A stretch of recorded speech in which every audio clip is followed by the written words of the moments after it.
Hello बच्चों, कैसे हो आप? बच्चों आप सभी बहुत ही अच्छे होंगे और आपकी तैयारी भी बहुत ही अच्छे से चल रही होगी। बच्चों आज हम चैप्टर पहला स्टार्ट करेंगे केमिस्ट्री का।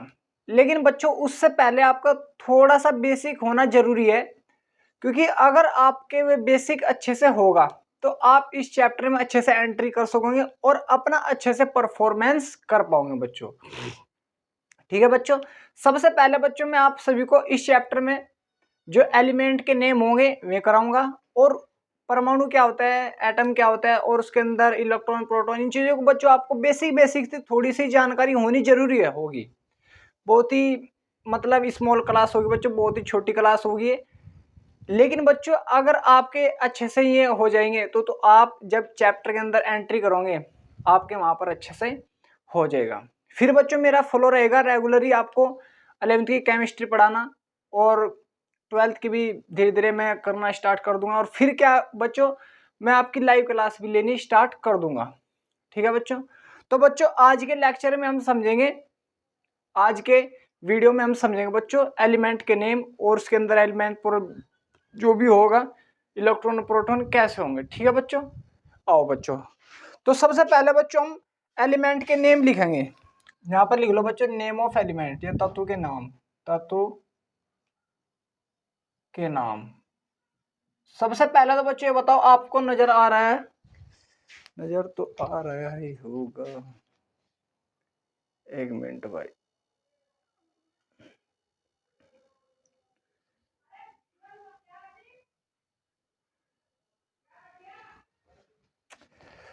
तो आओ बच्चों अब लिखते हैं हम एलिमेंट के नेम। ठीक है बच्चों, जैसे बच्चों सबसे पहला हमारा तत्व का नाम होगा। सबसे पहला बच्चों देखो लिखना, जो भी तुम्हारे तत्व के नेम है वे तुम्हारे अच्छे से याद होने चाहिए। चलो मेरे साथ साथ लिखो बच्चों। सबसे पहला हाइड्रोजन, फिर हीलियम, लिथियम,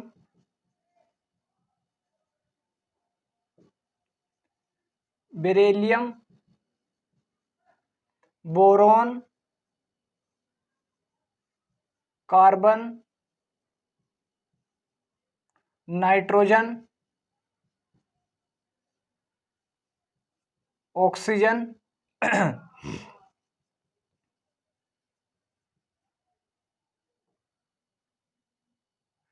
फ्लोरीन,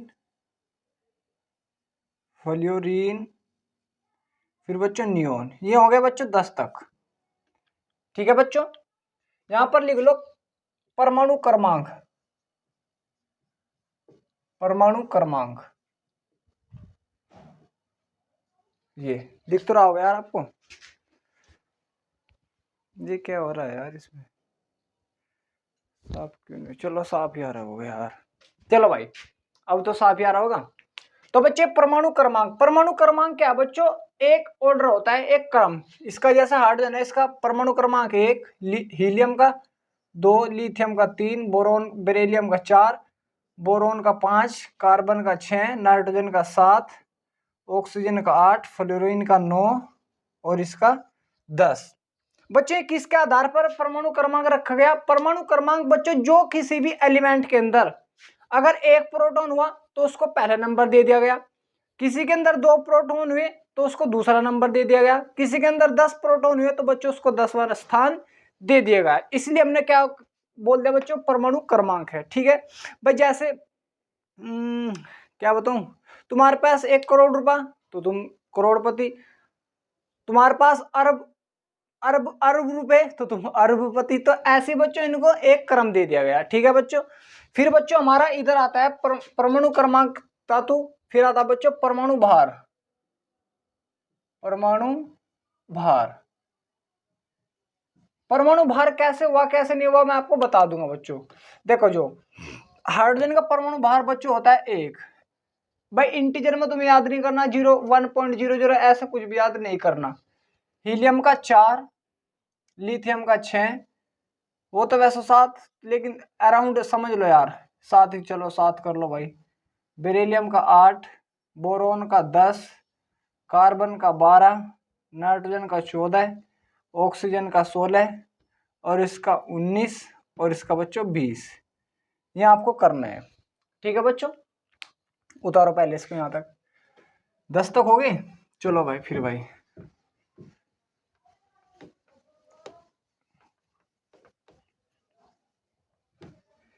फिर बच्चों अगला एलिमेंट आता है sodium.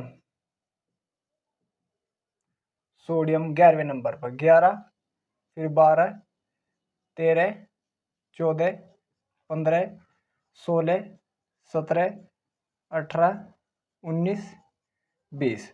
Sodium, magnesium,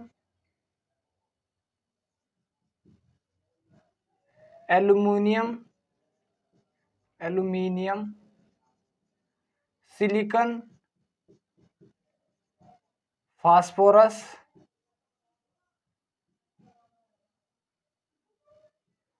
PHOUSE, phosphorus, sulphur,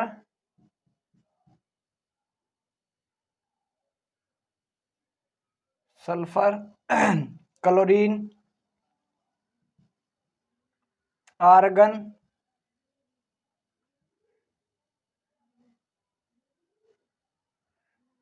potassium,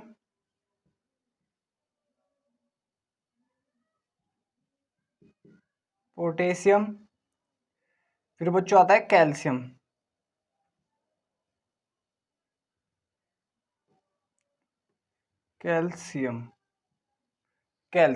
ये हो गया बच्चों 20 तक। ठीक है बच्चों, अब बच्चों देखो 10 तक तो बच्चों वही 2 गुना कर दो, कोई प्रॉब्लम नहीं है। एटॉमिक जो तुम्हारा परमाणु क्रमांक है उसका 2 गुना कर दो, परमाणु भार, कोई दिक्कत नहीं है। लेकिन बच्चों 10 से बाद में 20 तक, बस ये 20 तक याद रखना।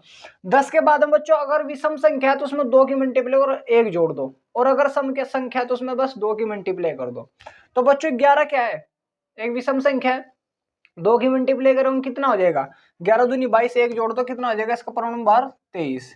12 क्या है, सम संख्या है, 12 दूनी 24, 13 दूनी 26, 1 जोड़ दो 27, क्योंकि विषम संख्या है भाई। 14 दूनी 28, 15 दूनी 30 और 1 31, भाई विषम संख्या है ना। 16 दूनी 32, 17 दूनी 34, भाई 17 दूनी 34 और 1 35। लेकिन इसका बस तुम्हें याद रखना क्लोरीन का 35.5 होता है, याद रख लियो क्यों होता है, ये भी आपको लेक्चर में चैप्टर में अच्छे समझ में आ जाएगा, क्योंकि इसकी अबंडेंस पाई जाती है, इसका आइसोटोप पाया जाता है, जिसके कारण इसकी ये पाया जाता है। 18 दूनी 36, 19 दूनी 38 और 1 39 और 20 दूनी 40। यहाँ तक करो बच्चों, उतारो इसको यहाँ तक।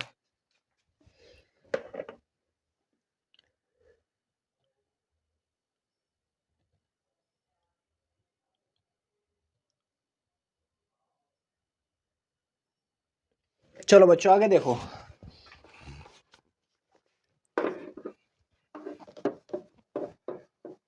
फिर बच्चों आपको 20 तक परमाणु क्रमांक और परमाणु भार याद होने चाहिए।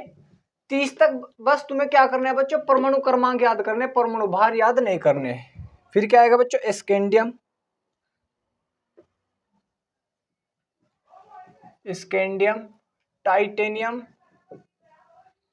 Titanium, vanadium, chromium, manganese,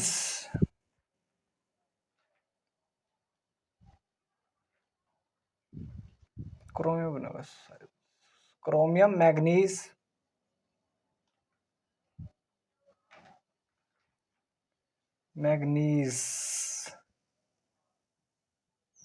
manganese, फिर आयरन, कोबाल्ट, निकिल,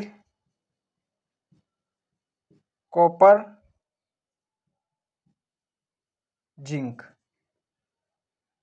ये याद करने बच्चों आप सबको 30 तक।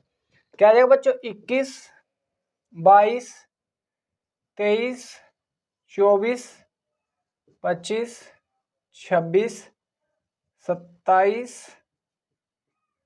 28, 29, 30। बस तुम्हें बच्चों 20 से लेकर 30 तक सिर्फ परमाणु क्रमांक याद करने, परमाणु भार याद नहीं करने, क्योंकि बच्चों इनकी वेरिएशन होते हैं, इनके पॉइंटों में आते हैं परमाणु भार, इसलिए मैं ज्यादा याद करने की जरूरत नहीं है बच्चों। ठीक है बच्चों, तो तुम्हें अच्छे से यहां तक याद करना पड़ेगा। ठीक है, उदाहरण।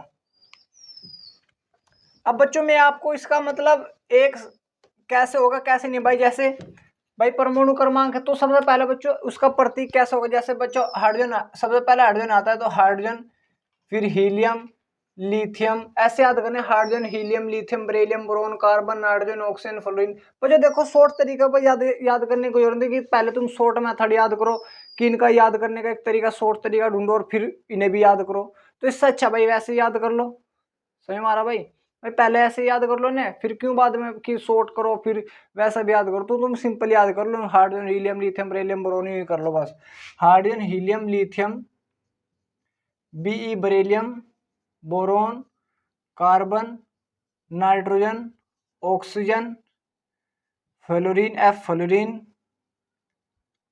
Neon, sodium, magnesium, aluminium, silicon, P phosphorus, sulphur, chlorine, argon, potassium K, कभी पी लिख दो, potassium, calcium, scandium, titanium, vanadium, chromium, manganese Mn, manganese, ये मैग्नीशियम है, मैग्नीज Mn, ये manganese Mg, Mn manganese, manganese, iron, Fe,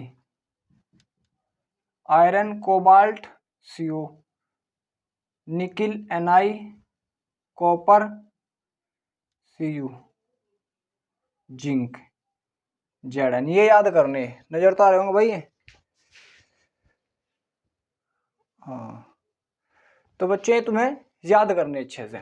ठीक है भाई, कैसे याद करने, याद करने hydrogen, helium, lithium, beryllium, boron, carbon, nitrogen, oxygen, fluorine, neon, sodium, magnesium, aluminium, silicon, phosphorus, sulphur, chlorine, argon, potassium, calcium, scandium, titanium, vanadium, chromium, manganese, iron, cobalt, nickel, copper, zinc, ऐसे याद करने। ठीक है बच्चों। अब बच्चों इससे थोड़ा सा आगे का पॉइंट समझो। जैसे बच्चों कोई भी एलिमेंट है, जैसे मैंने आपको बता दिया कि फ्लोरीन ले लो भाई, क्या ले लिया बच्चों हमने, फ्लोरीन ले लिया, F। तो बच्चों जो इसका परमाणु क्रमांक होता है, क्या होता है बच्चों, परमाणु क्रमांक वो लिख जाता है यहाँ पर। तो फ्लोरीन का परमाणु क्रमांक होता है 9। और जो बच्चों इसका परमाणु भार होता है, क्या होता है बच्चों इसका परमाणु भार, वो लिखा जाता है ऊपर, कितना, 19 लिख दो, 9 दूनी 18, 19, 19 लिख दो बच्चों। ऐसे तो हो 18 ही, तो 18 ही लिख लो, चलो 18 19 कोई प्रॉब्लम नहीं है, ऐसे 18 लिख दिया भाई, चलो मैंने।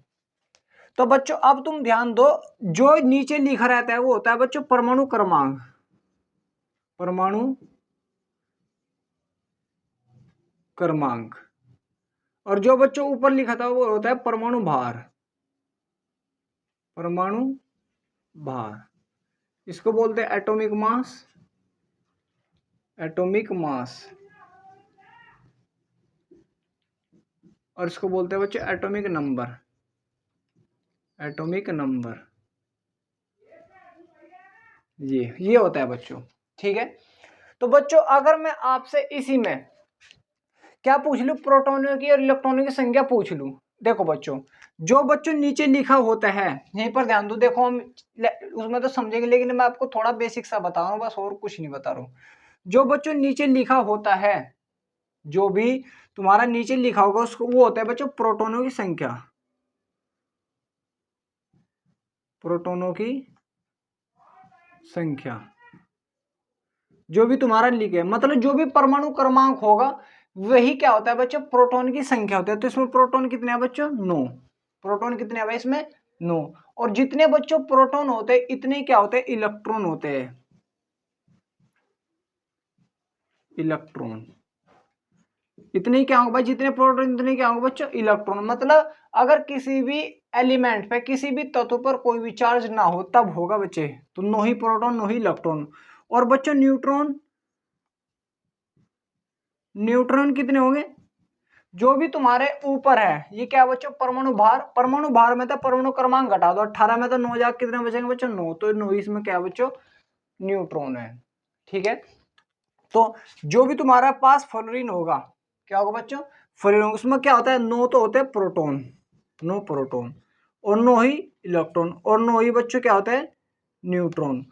तो ये 18 भाई, जब तुम्हारे पास भाई वेट है तो वेट तो सबके मिलता है, लेकिन बच्चों इलेक्ट्रॉन का वेट बहुत ही कम होता है, इसलिए हम छोड़ देते हैं, प्रोटॉन और न्यूट्रॉन का वेट जोड़ते हैं बस, इसलिए 9 दूनी 18 इसका वेट होता है, ज्यादा नहीं होता है भाई। जैसे तुम्हारे पास ही क्या बच्चों, एक कोई भी परमाणु है भाई, फ्लोरीन का ही परमाणु है, फ्लोरीन तत्व है ये, तो इसके अंदर जो बच्चों एक नाभिक होगा, ये नाभिक, इस नाभिक में यहाँ पर अंदर इसमें होता है प्रोटॉन प्लस न्यूट्रॉन, और जो इसके चारों ओर घूमते रहते हैं होते हैं बच्चों इलेक्ट्रॉन। क्या होते हैं बच्चों, इलेक्ट्रॉन। ये चीजों का आपका बेसिक बेसिक पता ही होगा, क्योंकि आपने 9th में पढ़ लिया होगा, 10th में पढ़ा ही होगा। ठीक है, ये बेसिक बेसिक आपको पता होना चाहिए बच्चों। तो बच्चों जो भी किसी भी एलिमेंट का या किसी भी तत्व का वेट डिसाइड करता है, सिर्फ प्रोटॉन और न्यूट्रॉन करते हैं डिसाइड, इलेक्ट्रॉन क्यों नहीं करते, क्योंकि बच्चों इलेक्ट्रॉन का वेट बहुत ही कम होता है, इसलिए इलेक्ट्रॉन उसका वेट डिसाइड नहीं करते। ठीक है बच्चों, ये उतारो यहां तक।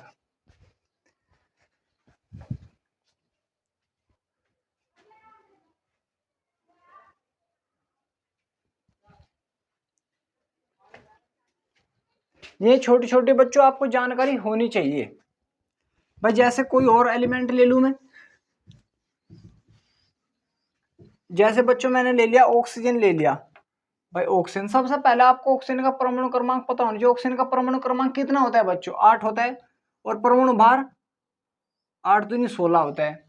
तो बच्चों मैं आप सभी को बता देना चाहता हूं, ऑक्सीजन के अंदर कितने प्रोटॉन होंगे।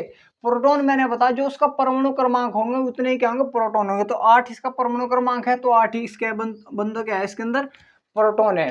क्या बच्चों, इसके अंदर प्रोटॉन है, और जितने प्रोटॉन होंगे बच्चों उतने क्या होंगे, इलेक्ट्रॉन होंगे। तो 8 इसमें क्या इलेक्ट्रॉन है। अरे ये बता न्यूट्रॉन की बात, तो ऊपर लेवल से नीचे लेवल घटा तो 16 में 8 जाके कितना बचेगा बच्चों, 8 न्यूट्रॉन बच जाएंगे। क्या बच जाएंगे, 8 neutron. P for proton, E for electron, N for neutron, ये बच जाएगा बच्चों। ठीक है, जैसे बच्चों मैंने कार्बन ले लिया, तो कार्बन का परमाणु क्रमांक कितना है, परमाणु क्रमांक होता है 6, परमाणु भार 12।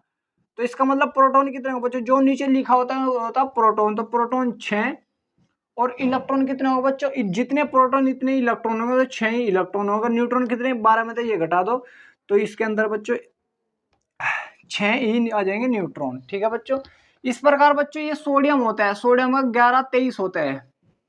तो जो सोडियम होता है बच्चों उसके अंदर प्रोटॉन कितने होंगे, जितना परमाणु क्रमांक 11 है, तो प्रोटॉन भी इसके अंदर 11 ही होंगे बच्चों। जितने प्रोटॉन इतने इलेक्ट्रॉन, तो 11 इलेक्ट्रॉन होंगे। रही बात बच्चों अब न्यूट्रॉन की, न्यूट्रॉन इसमें 23 में था 11 घटा कितने बचेगा बच्चों, 12 न्यूट्रॉन बच जाएगा। कितना बच जाएगा, 12। ठीक है बच्चों, ये आप सभी को पता होना चाहिए। अच्छे से क्लियर हुआ, समझ में आ रहा है। चलो भाई, और मैंने आपको बताया प्रोटॉन न्यूट्रॉन मिलकर वेट डिसाइड करते हैं किसी भी एटम का, कि उसके अंदर कितना वेट है, इसलिए आ रहा हो 23 20। जैसे बच्चों ये आ जाए Na+ का तुम्हारे अंदर इसके अंदर पूछ लिया कितने प्रोटॉन होंगे, कितने इलेक्ट्रॉन होंगे, कितने न्यूट्रॉन होंगे। तो बच्चों तुम्हें पता Na 11 23 होता है इसका। तो बच्चों मैंने आप सभी को बता, प्रोटॉन कभी भी हमेशा नहीं निकलते। अगर बच्चों किसी भी एलिमेंट के ऊपर पॉजिटिव चार्ज आ जाए, किसी भी एलिमेंट के ऊपर पॉजिटिव चार्ज है, तो इसका मतलब उसके अंदर से इलेक्ट्रॉन निकल चुका। अगर एक पॉजिटिव चार्ज आ गया तो उसके अंदर से एक इलेक्ट्रॉन गया, 2 पॉजिटिव चार्ज आए तो उसके अंदर से 2 इलेक्ट्रॉन गए। अगर बच्चों किसी भी एलिमेंट के ऊपर नेगेटिव चार्ज है तो उस पर इलेक्ट्रॉन बच्चों आते हैं। क्या होता है बच्चों, इलेक्ट्रॉन आते हैं। अगर एक नेगेटिव चार्ज आ जाए तो उस पर एक इलेक्ट्रॉन आया है, अगर 2 नेगेटिव चार्ज आए तो बच्चों उस पर क्या आए, 2 इलेक्ट्रॉन आए हैं। ठीक है बच्चों, तो देखो भाई इसका मैंने अभी बताया इसका 11 होता है, 11 तो 11 ही बच्चों क्या है इसमें, प्रोटॉन। अब बच्चों मैंने आपको बताया जितने प्रोटॉन होंगे इतने क्या होंगे, इलेक्ट्रॉन होंगे। Na+ में इतने इलेक्ट्रॉन होंगे, लेकिन बच्चों प्लस भाई 11 थे, ये भी 11 होने चाहिए, लेकिन प्लस क्या डिसाइड कर रहा कि उससे एक इलेक्ट्रॉन जा चुका, तो कितने बच गए होंगे बच्चों, 10 इलेक्ट्रॉन बच गए होंगे। कितने बच गए होंगे बच्चों, 10 इलेक्ट्रॉन। न्यूट्रॉन 23 में तो 11 घटा तो कितने 12 न्यूट्रॉन बच रहे इसमें बच्चों। क्लियर हो आप सभी का। तो इस प्रकार बच्चों आप सभी बता सकते हो कि हाँ उसके अंदर कितने कितने इलेक्ट्रॉन है, कितने प्रोटॉन, कितने में है। जैसे बच्चों Mg+2 है और तुम्हें पता Mg का कितना होता है 12 24 होता है। कितना तो बच्चों 12 24। तो मैंने आप सभी को बताया Mg जितना इसका परमाणु क्रमांक कितने क्या प्रोटॉन 12 प्रोटॉन। अब बच्चों इलेक्ट्रॉन, अब पॉजिटिव चार्ज क्या दर्शा 2 इलेक्ट्रॉन जा चुके, जितने प्रोटॉन होने चाहिए इतने इलेक्ट्रॉन होने चाहिए थे, लेकिन 2 इलेक्ट्रॉन जा चुके तो कितने बच जाएंगे बच्चों 10 इलेक्ट्रॉन बच जाएंगे। कितने बच जाएंगे 10 इलेक्ट्रॉन। और अगर मैं इसका निकालूं न्यूट्रॉन तो 24 में तो 12 घटा तो 12 न्यूट्रॉन आ जाएंगे। इस प्रकार आप सभी निकाल सकते हो। ठीक है बच्चों। और मैंने आप सभी को बताया प्रोटॉन न्यूट्रॉन मिलकर वेट डिसाइड करते हैं, तो इसलिए इसका 24 होता है। इलेक्ट्रॉन का वेट बहुत ही कम होता है, इसलिए इलेक्ट्रॉनों का वेट डिसाइड नहीं करते। चैप्टर के अंदर हम और डिटेल में समझ लेंगे।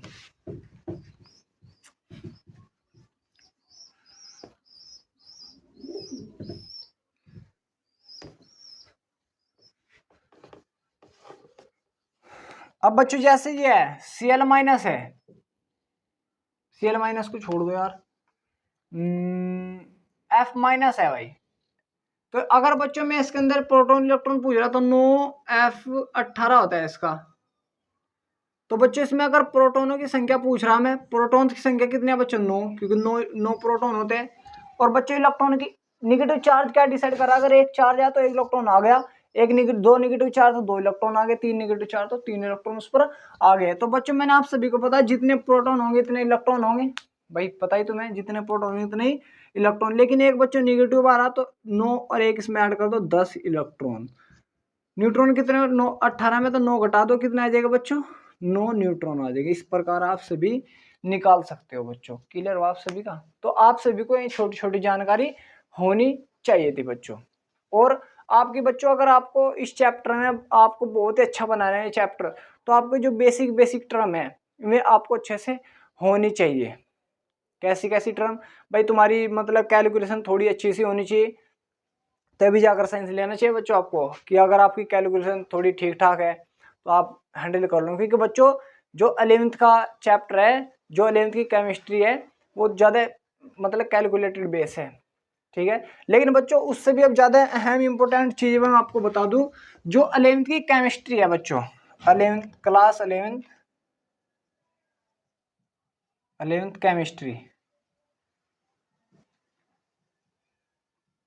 बच्चों 3 पार्ट में डिवाइड की गई। कितने पार्ट में बच्चों 3 पार्ट में। सबसे पहले बच्चों भौतिक रसायन, भौतिक रसायन। दूसरा बच्चों अभौतिक रसायन, मतलब इनऑर्गेनिक अभौतिक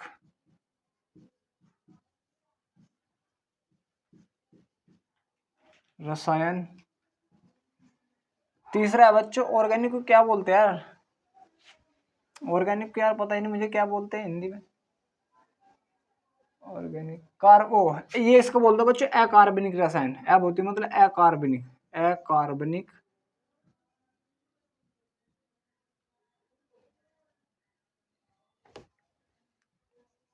अकार्बनिक रसायन। और ये होता है बच्चों कार्बनिक, कार्बनिक रसायन। इसको बोलते हैं बच्चों फिजिकल केमिस्ट्री। भाई हिंदी मेरी इतनी ठीक ठाक सी नहीं है तो तुम एडजस्ट कर लियो। फिजिकल केमिस्ट्री इसको बोलते हैं बच्चों इनऑर्गेनिक केमिस्ट्री।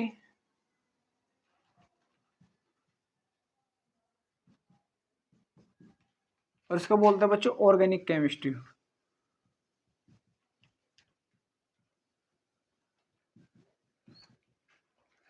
तो बच्चों जो 11th का पोर्शन है फिजिकल केमिस्ट्री का बहुत ही ज्यादा पोर्शन है, इसलिए बच्चों आपको कैलकुलेशन अच्छी होनी चाहिए।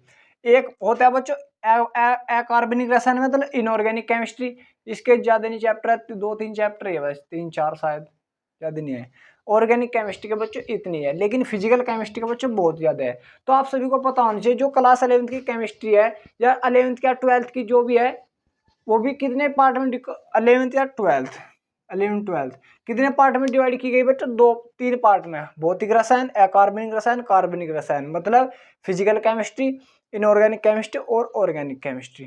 ठीक है बच्चों, तो आप सभी को ये बेसिक जानकारी होनी चाहिए। और बच्चों अब मैं आपको 11th की क्लास लेनी स्टार्ट कर दूंगा, लेकिन बच्चों आपको अपनी कैलकुलेशन और जो छोटे छोटे टर्म है पढ़कर आनी चाहिए। ठीक है बच्चों, गुड बाय। और बच्चों मैं आप सभी को अच्छे से अब ऐसे ही पढ़ाता रहूँगा, और एक टाइम ऐसा आएगा बच्चों, कुछ दिनों बाद ही मैं आपकी लाइव क्लास लेनी स्टार्ट करूँ। बस अभी थोड़ी टेक्निकल मतलब कुछ वैसी प्रॉब्लम्स है, बट मैं तुम्हारे साथ शेयर नहीं कर सकता, लेकिन बच्चों हैंडल हो जाएगा सब। मैं आपको फिर डीपीपी या क्वेश्चन भी देने स्टार्ट करूंगा बच्चों, लेकिन आपको कंटिन्यू मेहनत करना है और लगातार तैयारी करनी है बच्चों। ठीक है, बेस्ट ऑफ